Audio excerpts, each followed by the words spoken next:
mamy? Stracił przytomność? W szkole powiedzieli, że nie, ale ręka prawdopodobnie złamana. Do szpitala trafia 11-latek ze złamaną ręką. Ojciec nie przejmuje się urazem syna. Ile to jeszcze będzie trwało? To przecież jak ręka złamana, to w gips i do domu.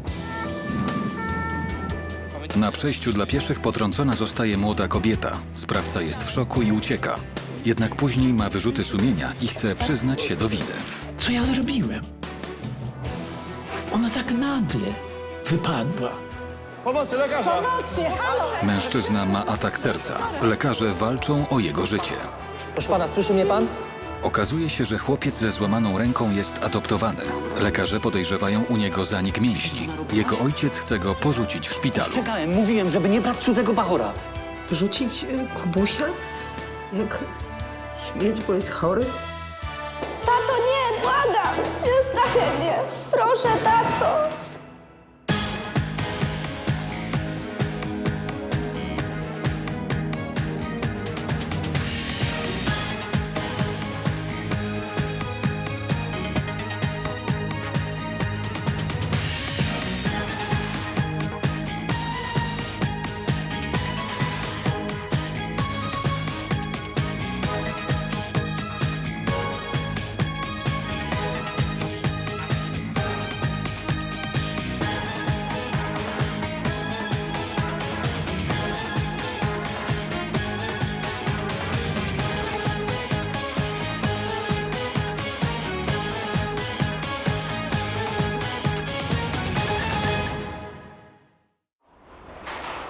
Na oddział ratunkowy trafia 11-letni Kuba z podejrzeniem złamania ręki i raną głowy.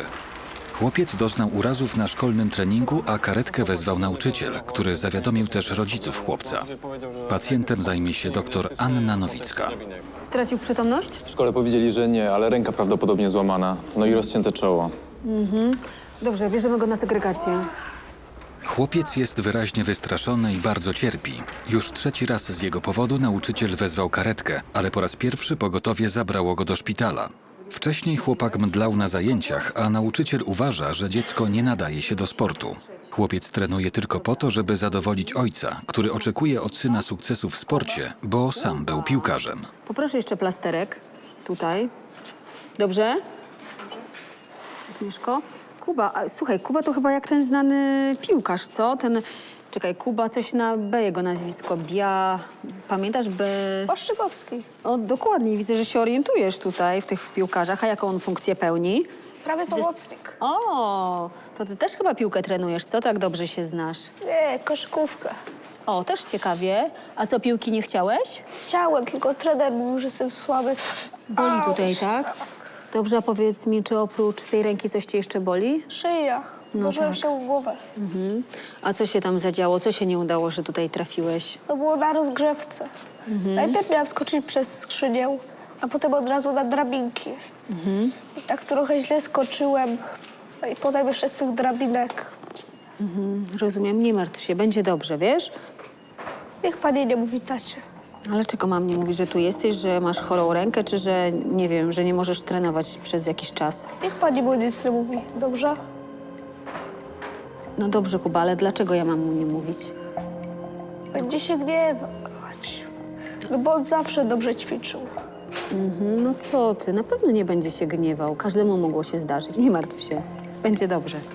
Chłopiec bardzo boi się reakcji ojca na wypadek. Do szpitala dotarł już jego trener, a teraz przyjechali rodzice. Ojciec jest wściekły na trenera, bo uważa, że ten źle prowadzi zajęcia. Ty tutaj?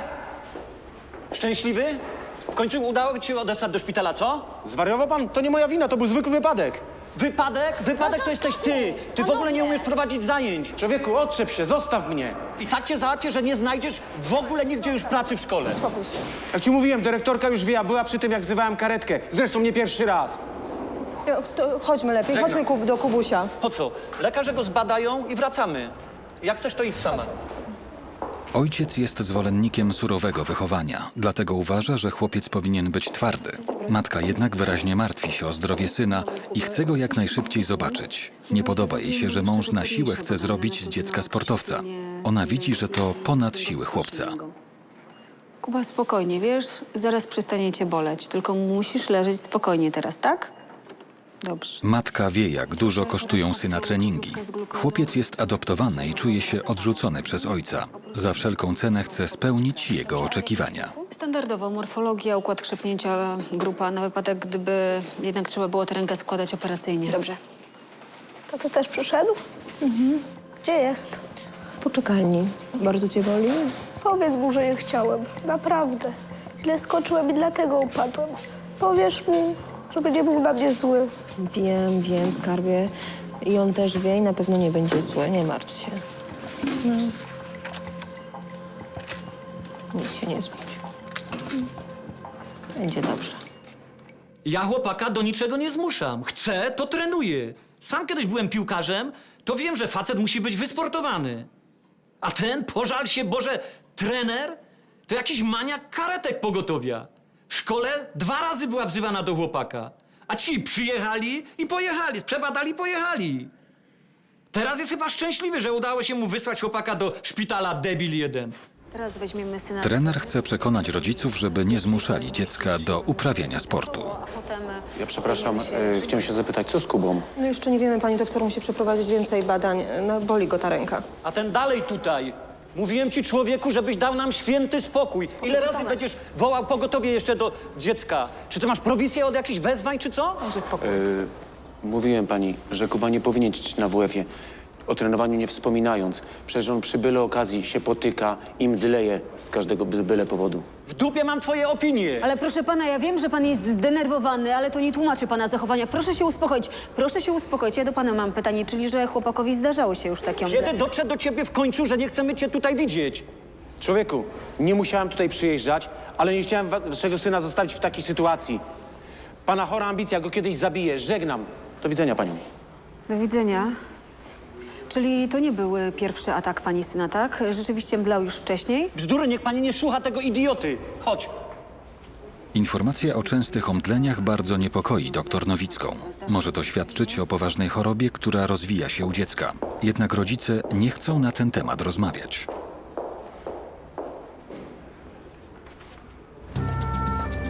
Karetka pogotowia przyjeżdża na miejsce wypadku, w którym na pasach potrącona została 24-letnia Ola Nowek. Dziewczyna jest ranna, ale przytomna. Kobieta nie pamięta żadnych szczegółów zdarzenia. Pamięta pani chociaż kolor tego pojazdu? Nie mam pojęcia, nic nie pamiętam. To działo się tak szybko. Co panią boli? Wszystko, wszędzie. Tym autem nagle tam wyjechał. I co jest? Co się właściwie stało? Au! Tu prawa strona, tak? Tak. Au! też? Tak. Chyba Stan potrąconej dziewczyny jest poważny. Może mieć liczne złamania i obrażenia wewnętrzne. Dziewczyna jest w szoku i ma problemy z pamięcią, co może wskazywać na groźny uraz głowy. Musi jak najszybciej trafić do szpitala. Poniedziałek, nie wiem, nie pamiętam. Sprawca wypadku w pierwszej chwili uciekł, ale teraz wraca na miejsce zdarzenia.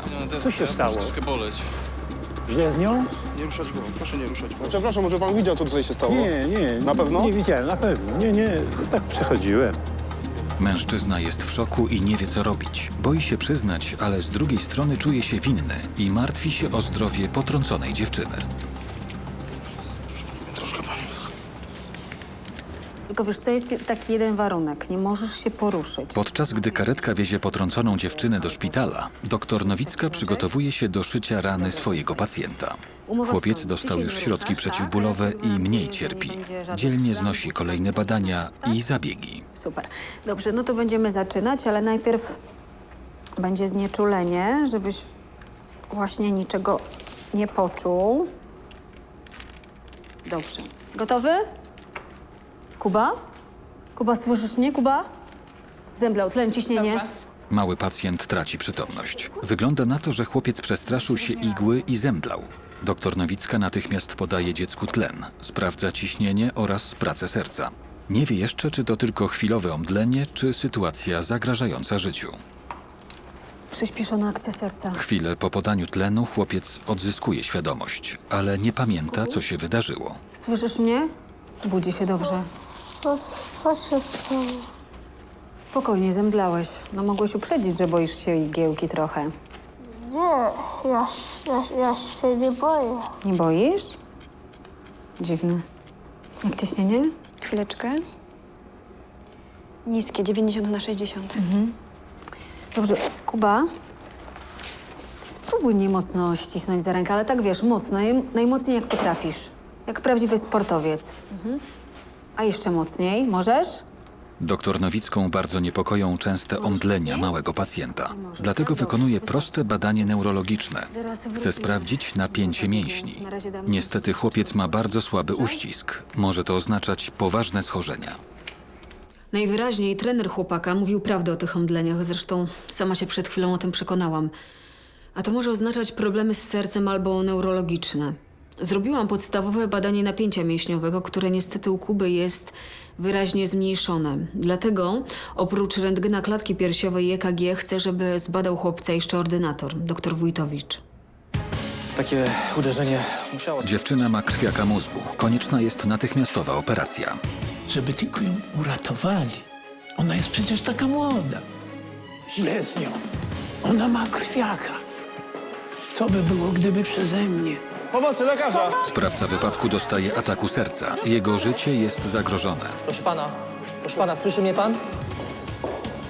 Chłopiec cierpi na zanik mięśni. Jego ojciec chce go porzucić w szpitalu. Jeśli nasze podejrzenia się potwierdzą, to dla chłopca będzie właściwie jak wyrok. Zaraz bierzemy chłopaka do prywatnej kliniki, tam się nim zajmą. Jeszcze jakieś pytania? Tak. Czy panu nie zależy na zdrowiu syna? Do szpitala trafia 11-latek, który złamał rękę podczas zajęć sportowych. Jego ojciec ma pretensje do trenera, że źle prowadzi zajęcia. Wariował pan? To nie moja wina, to był zwykły wypadek. Wypadek? Wypadek to jesteś ty! Ty w ogóle nie umiesz prowadzić zajęć! Teraz jest chyba szczęśliwy, że udało się mu wysłać chłopaka do szpitala debil 1. Gotowy? Kuba? Podczas szycia rany chłopiec mdleje. Najwyraźniej trener chłopaka mówił prawdę o tych omdleniach. Zresztą sama się przed chwilą o tym przekonałam. Na przejściu dla pieszych potrącona zostaje 24-letnia dziewczyna. Nie było żadnych świadków, a sprawca uciekł z miejsca wypadku. Jednak po chwili wraca i dopytuje się o stan zdrowia dziewczyny. No przepraszam, może pan widział, co tutaj się stało? Nie. Na pewno? Nie widziałem, na pewno. Karetka przywiozła już potrąconą dziewczynę do szpitala. Pacjentką zajmuje się dr Eryk Wajman. Dziewczyna ma podejrzenie złamania prawej ręki i prawej nogi. Zanim lekarz zleci szczegółowe badania, sprawdza, czy pacjentka ma obrażenia wewnętrzne. Okej. Jak głowa?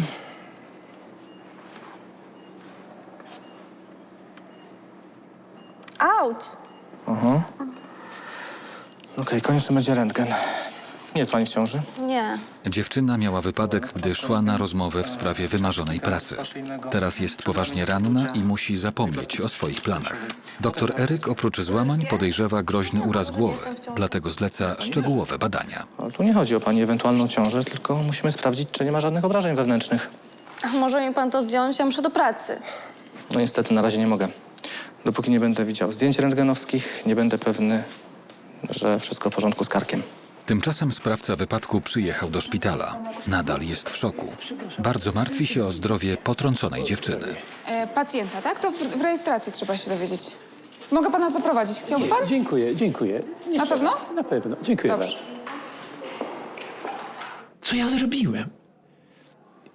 Ona tak nagle wypadła. Ale jak mogłem jej nie zauważyć? Tyle lat jeszcze nie miałem żadnego wypadku.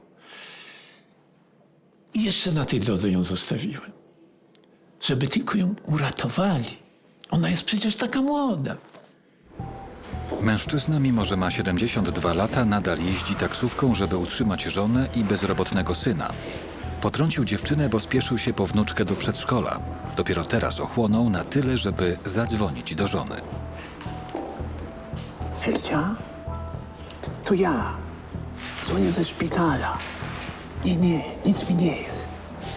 Ale powiadom Janka, że nie będę mógł odebrać Kasi z przedszkola. Miałem wypadek. Potrąciłem dziewczynę. Nie. Nie przyjeżdżaj. Przepraszam, muszę kończyć. Przepraszam, panie doktorze, pan leczy tą dziewczynę z wypadku? Chciałbym się dowiedzieć, jak ona się czuje. Pan jest kimś z rodziny? Nie. W takim razie wszystkie informacje uzyska pan na rejestracji. Ale jeżeli pan nie jest z rodziny, to nie wiem, czy czegoś pan się dowie. Znajomy? Nie.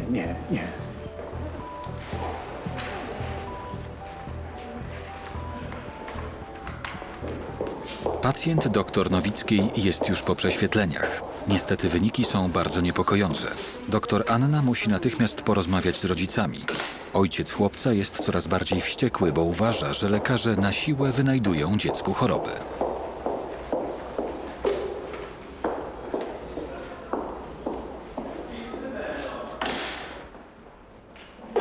Czy państwa syn przechodził ostatnio jakieś infekcje, grypę, anginę? Teraz będzie pani mówić o wszystkich jego katarach? Proszę nie podnosić głosu, proszę usiąść. Na pewno nie chorował? Miesiąc temu był przeziębiony trochę, ale posiedział parę dni w domu i przeszło. Rozumiem. A czy w państwa rodzinie zdarzały się jakieś choroby serca może? Co? Pytam, bo niestety na zdjęciach rentgenowskich okazało się, że Kuba ma powiększone serce, a to z kolei może być wynikiem jakiejś wady genetycznej. Mówiłem pani, że w naszej rodzinie nie było takich przypadków. Wszyscy byli zdrowi, wysportowani. To musi być jakaś pomyłka. No chłopak na nic nie chorował. Rozumiem, a czy w takim razie w pani rodzinie zdarzały się choroby neurologiczne? Doktor Nowicka chce sprawdzić, czy w rodzinie pacjenta występowały jakieś choroby genetyczne. Nie wie jednak, że chłopak jest adoptowany. Jego rodzice nic nie wiedzą o chorobach w biologicznej rodzinie chłopca. W państwa rodzinie zdarzały się wcześniej takie przypadki, to jest ważne. I tu panią znowu muszę rozczarować. Nie było takich przypadków. Do 4. pokolenia byli wszyscy zdrowi, a przedtem w średniowieczu, no nie wiem. Jeszcze jakieś pytania? Tak. Czy panu nie zależy na zdrowiu syna? Proszę panią, nie będziemy tak dyskutować. No osłabia mnie pani dosłownie. Grażyna, idziemy. Ojciec nie wierzy, że syn jest poważnie chory. Myśli, że lekarze go okłamują, żeby wyciągnąć pieniądze. Czekaj. Musimy im powiedzieć. Co im chcesz powiedzieć? No przecież wiesz, to nie jest nasz syn i nie wiemy, na co chorowali jego rodzice. Nic im nie będziemy mówić. Lekarze tylko na to czekają. Chłopak złamie rękę, a oni 100 chorób mu wymyślają. Rodzice ukrywają, że chłopiec jest adoptowany. Jego ojciec od początku był przeciwny adopcji, ale zgodził się na nią po długich namowach żony. Tobie można wszystko wcisnąć. Bierzemy teraz chłopaka, idziemy do prywatnego lekarza, tam założymy gips i będzie po sprawie. A jak rzeczywiście coś jest z tymi mięśniami albo sercem, nie tak? Słuchaj, oni tutaj wszystko nam mogą wcisnąć. Oni chcą tylko zarobić na tym. Jak nie ręka, to serce. Jak nie serce, to słabe mięśnie. Za chwilę się do płuca przyczepią. Kubuś jest adoptowany. Ja nie mogę mieć dzieci.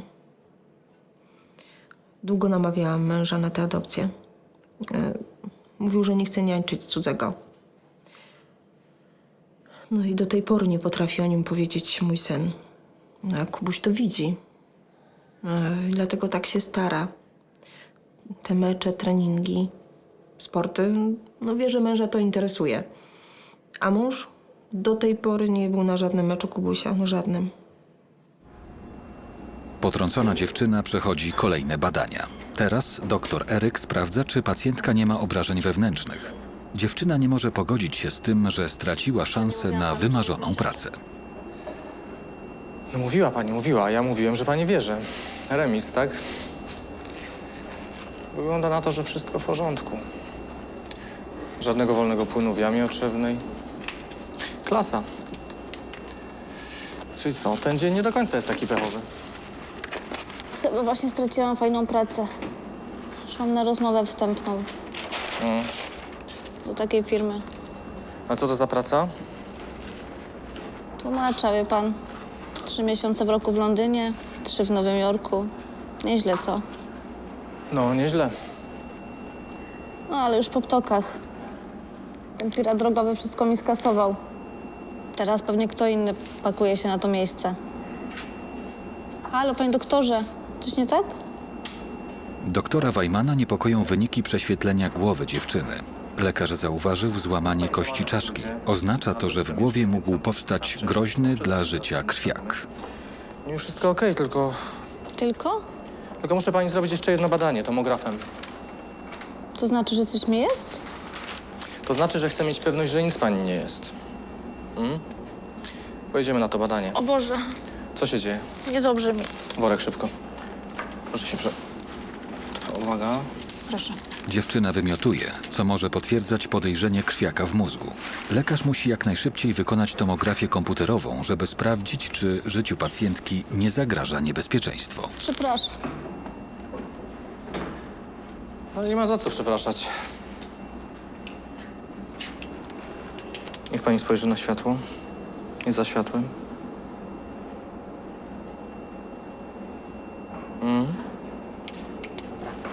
Tą tomografię jak najszybciej, dobrze? Proszę to załatwić.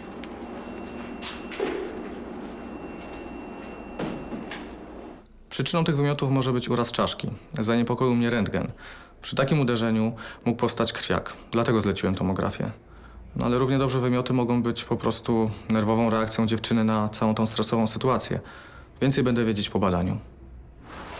Do szpitala docierają żona i syn sprawcy wypadku. Syn jest wściekły, że ojciec przyjechał do szpitala, w którym leży potrącona dziewczyna. Przecież zaraz się złapią i wsadzą. Jeszcze zabiorą prawo jazdy. Z czego będziemy żyć? Co? Nic ci się nie stało. Nic, mnie nic, tylko ta dziewczyna. Zabrali ją gdzieś tam, nic mi nie chcą powiedzieć. Może już ją operują. Syn od wielu lat jest na utrzymaniu ojca. Boi się, że jak ojciec przyzna się do winy, pójdzie do więzienia i nie będzie mógł pracować. Taksówkarz nie zdaje sobie sprawy, że jego dorosły syn od lat go wykorzystuje. A ta, co ją szepnąłeś, to co, rozpoznacie? Nie wiem, ale to nieważne. Najważniejsze, żeby jej się nic nie stało. Na pewno nic jej nie będzie.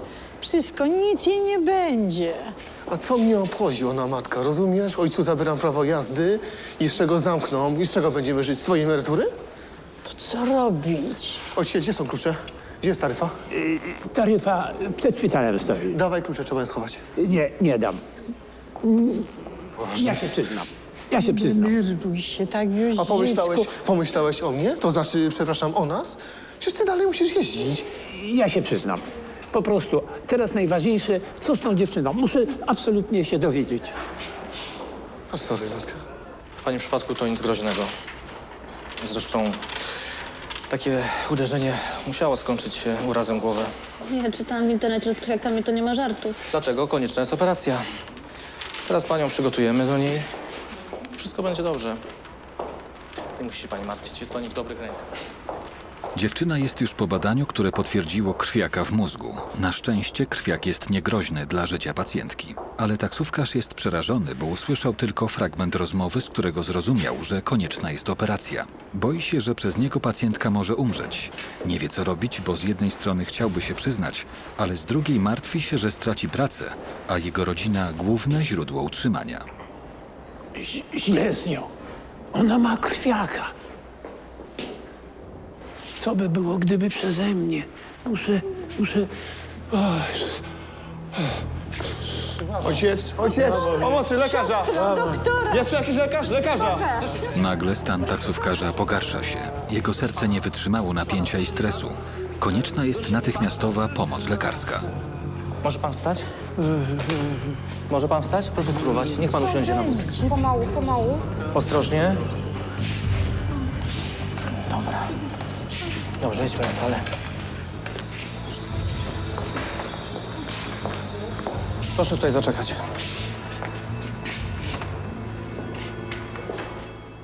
Stan pacjenta jest stabilny, jednak teraz musi przejść badania, żeby lekarze mogli ustalić przyczynę zasłabnięcia. Zwłaszcza, że w jego wieku takie sytuacje mogą być niebezpieczne dla życia. Proszę spokojnie oddychać. Proszę spokojnie, powoli. Powoli, spokojnie. Niech pan oddycha powoli. Spokojnie. Już, doktorze. Pobierzemy krew. Do wszystkich badań morfologia, glukoza, elektrolity, enzymy sercowe, no a potem EKG. Dobrze, doktorze.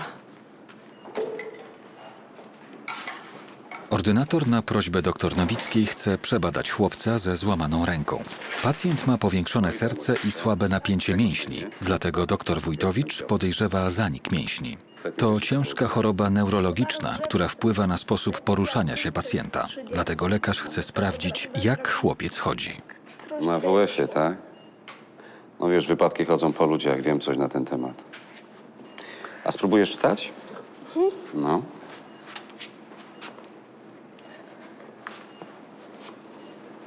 No brawo, mistrzu. Przejdziesz się ze mną po korytarzu? No chyba. Tam na drugim piętrze mam taką maszynę, ona wydaje soki, zapraszam cię, dobra? Ale kole. Kole wolisz, tak? No dobrze, będzie Albo kola. dwie. 2 kole, dobrze, idziemy, chodź. Na pierwszy rzut oka widać, że chłopiec dziwnie chodzi i lekko kołysze się na boki. Wcześniej nastolatek cały czas leżał, dlatego nikt tego nie zauważył. Tymczasem taksówkarz czuje się nieco lepiej, ale nadal nie ma odwagi przyznać się do spowodowania wypadku. Teraz, gdy leży obok swojej ofiary, czuje się jeszcze bardziej winny.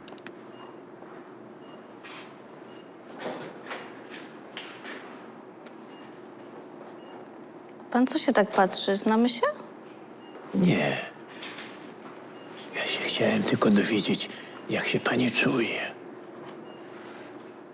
A pan jakby się czuł, jakby pana ktoś rozjechał na pasach i w dodatku uciekł? Mam nadzieję, że go złapią. Rozmowa o wypadku mocno zdenerwowała pacjenta i jego stan znowu się pogarsza. Proszę pana, co panu jest? Wezwać lekarza? Doktorze, halo, doktorze! Monika, zawołaj lekarza. Dobrze. Proszę pana, proszę oddychać spokojnie. Dobrze. Założę teraz panu maskę. Spokojnie. I niech pan już jej nie ściąga. Co się dzieje? Tachykardia, ciśnienie 160 na 100, saturacja 88. Rozmawialiśmy i on nagle tak jakby się dusił, nie wiem. Dobrze. Czuje się pan troszkę lepiej? Co się stało? Znowu się pan czymś zdenerwował? Czemu się pan tak denerwuje? Nie może się pan tak denerwować. W tym czasie ordynator nadal obserwuje chłopca ze złamaną ręką. Przecież jestem tutaj szefem, a nie wiedziałem, że w automacie nie ma coli, ale soczek może być, prawda? Pewnie. Myśmy też mieli taką maszynę. Aha. Ale w nocy chłopacy się włamali i nam ją potem zabrali. Ale w nocy w szkole? Co oni robili w szkole w nocy? Nie w szkole, w domu dziecka. I pani powiedziała, że... Ale co pani powiedziała? Ty mieszkałeś w domu dziecka? Lekarze w końcu dowiedzieli się, że chłopiec wychował się w domu dziecka. Oznacza to, że dotychczas zebrane informacje o chorobach w rodzinie pacjenta są bezużyteczne. Nie chcesz powiedzieć? Dlaczego nie? Tato mi zakazał o tym mówić. Nie, chyba nie zakazał. Dlaczego miałby to zrobić? Powiedział, że się będą ze mnie śmiać, że nie jestem prawdziwym synem. No jak to nie jesteś prawdziwym synem? Jesteś prawdziwym synem. Rodzice tutaj martwią się o ciebie, pewnie cię kochają. No dobrze, chodź. Niestety spacer potwierdził podejrzenia doktora Piotra. Sposób poruszania się chłopca wskazuje na ciężką chorobę genetyczną – zanik mięśni. Do tej pory lekarze wykluczali choroby genetyczne, gdyż rodzice pacjenta twierdzili, że w ich rodzinie nie było takich przypadków. O, jest szefie jak? No niestety nie wygląda to dobrze. To znaczy? Napięcie mięśniowe znacznie obniżone. Też to zauważyłam wcześniej. Kiedy podnosił się z łóżka, musiał sobie pomóc ręką. Ale to akurat może być normalne. On teraz jest osłabiony. Ma złamaną rękę. Może nie czuć się pewnie. Nie, przeszedłem się z nim po schodach i ma taki typowy kaczkowaty chód. Objawy są jak z podręcznika medycyny, z takiego rozdziału objawy Goversa, czyli o zaniku mięśni. Słuchaj, ty masz gdzieś to zdjęcie rentgenowskiego złamanej ręki? Tak, tutaj. Już moment. Proszę.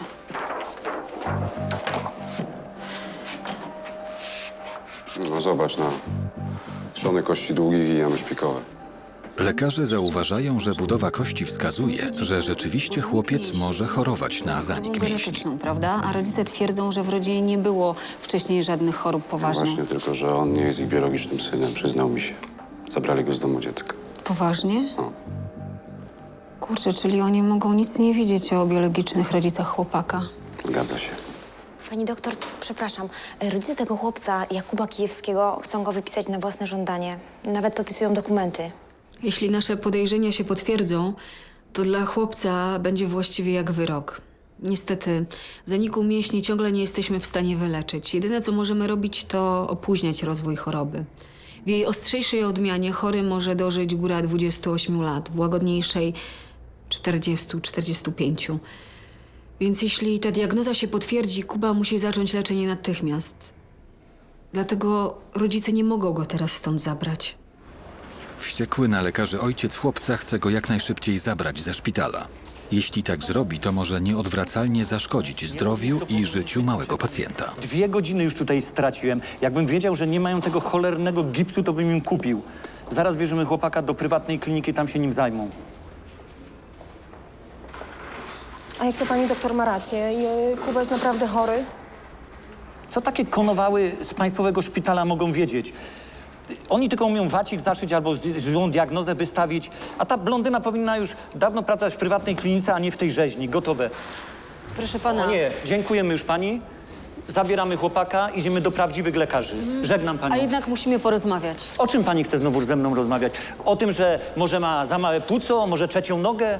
Proszę pana, pan sobie żartuje, a syn naprawdę powinien tutaj zostać. Konieczne są dodatkowe badania. Tak, mówiła pani serca, tak? Mówiłam, że nie tylko serca. Kuba być może cierpi na dystrofię mięśni, a jest to choroba genetyczna, w której z czasem zanikają wszystkie mięśnie, stopniowo, po kolei. Jak to, wszystkie mięśnie?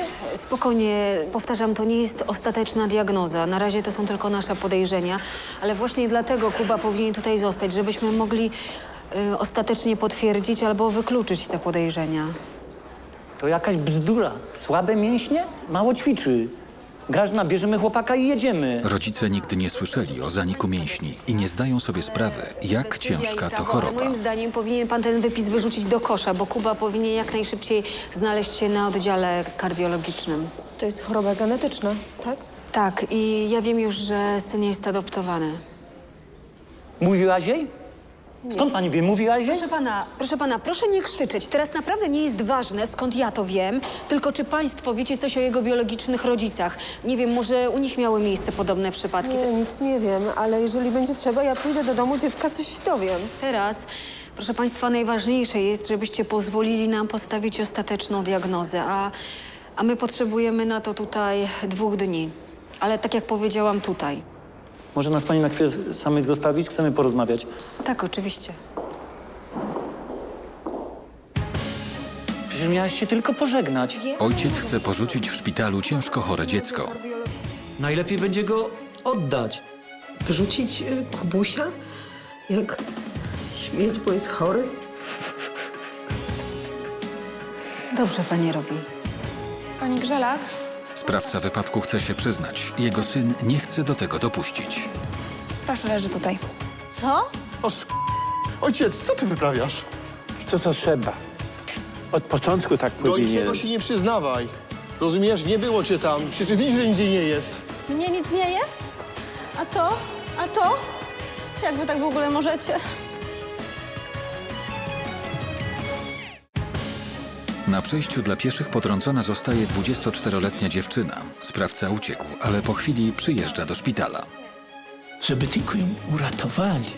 Ona jest przecież taka młoda. Mam nadzieję, że go złapią. Mężczyzna po ataku serca trafia na salę segregacji. Co mamy? Chłopak wydolny krążeniowo. Do szpitala trafia 11-latek, który złamał rękę podczas zajęć sportowych. Jego ojciec nie przejmuje się urazem syna. Ile to jeszcze będzie trwało? No przecież jak ręka złamana, to w gips i do domu. Lekarze podejrzewają zanik mięśni. Ojciec chłopca im nie wierzy. Zabieramy chłopaka, idziemy do prawdziwych lekarzy. Kuba musi zacząć leczenie natychmiast. Dlatego rodzice nie mogą go teraz stąd zabrać. Widzisz, co narobiłaś? Ja?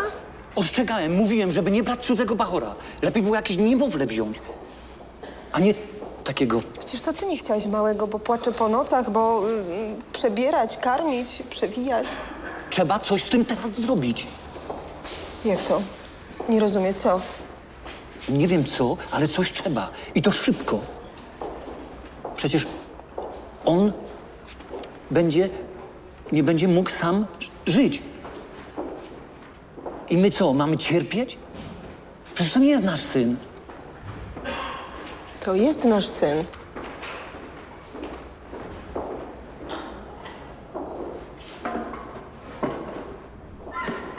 Dobrze. Niech zostanie tu parę dni, idź się z nim pożegnaj i jedziemy. Ojciec nie ma zamiaru opiekować się nieuleczalnie chorym dzieckiem i próbuje zmusić żonę do porzucenia chłopca w szpitalu. Kobieta jednak nie wyobraża sobie życia bez dziecka.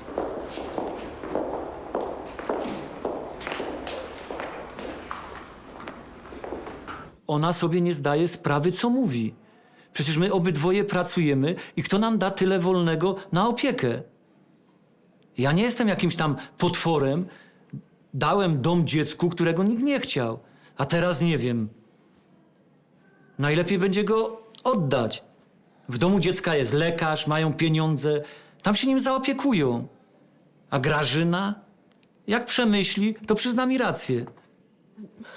Ja nie wiem, dla mnie to szok. Ta choroba, zachowanie męża. Wyrzucić Kubusia jak śmieć, bo jest chory? Nie wiem, ze mną też by tak postąpił? Ale przepraszam.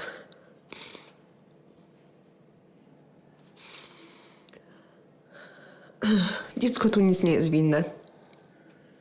Nie może zostać samo. To jest mój syn. Zdrowy czy chory? Mój. Matka pacjenta nie może się pogodzić z decyzją męża. Już miałem sam jechać.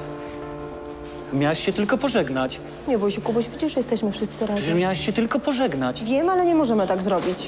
Kuba teraz jedzie na oddział kardiologiczny i tam będzie miał badania i trzeba z nim zostać. Nie no, to jest jakaś paranoja. Przecież ustalaliśmy, że jedziemy do domu Nie ustalaliśmy, tak jak decyzję. zawsze sam ustaliłeś ze wszystkim. No to chyba oszalałaś. Nie, zostajemy z Kubą naszym synem. Nie, nie będziesz mi rozkazywać. Pytam się po raz ostatni, jedziesz? Nie, teraz nie. Sama tego chciałaś. Tato! Tato, nie, błagam! Nie zostawiaj mnie! Proszę, tato! Nic, nie płacz. Tata musiał wyjść, ale ja będę z tobą. Zawsze będę.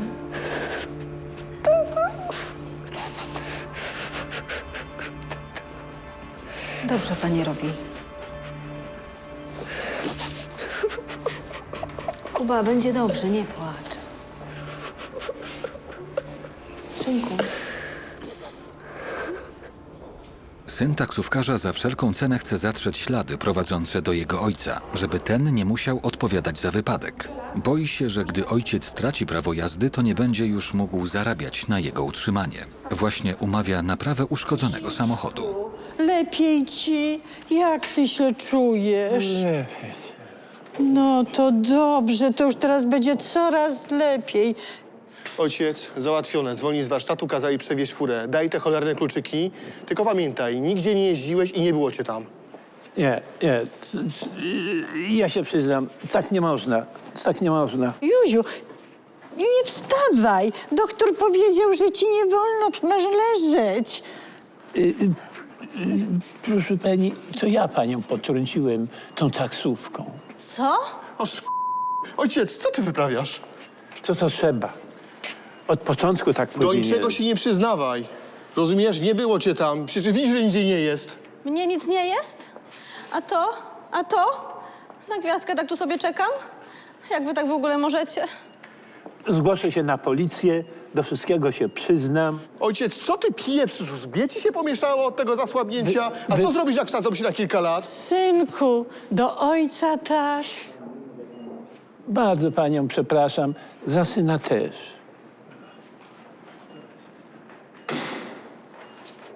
Mam dobre wieści. To prawdopodobnie był tylko stan przedzawałowy, no ale tego oczywiście też nie możemy lekceważyć. Z badań wynika, że życiu pacjenta nie zagraża niebezpieczeństwo. Będzie jeszcze musiał przejść dokładne badania na kardiologii, ale teraz najważniejsze dla niego jest, by dziewczyna mu wybaczyła. Jest gotów ponieść wszelkie konsekwencje i zastanawia się, jak może wynagrodzić dziewczynie krzywdę. Ja poproszę pielęgniarkę, żeby panu pomogła się przenieść.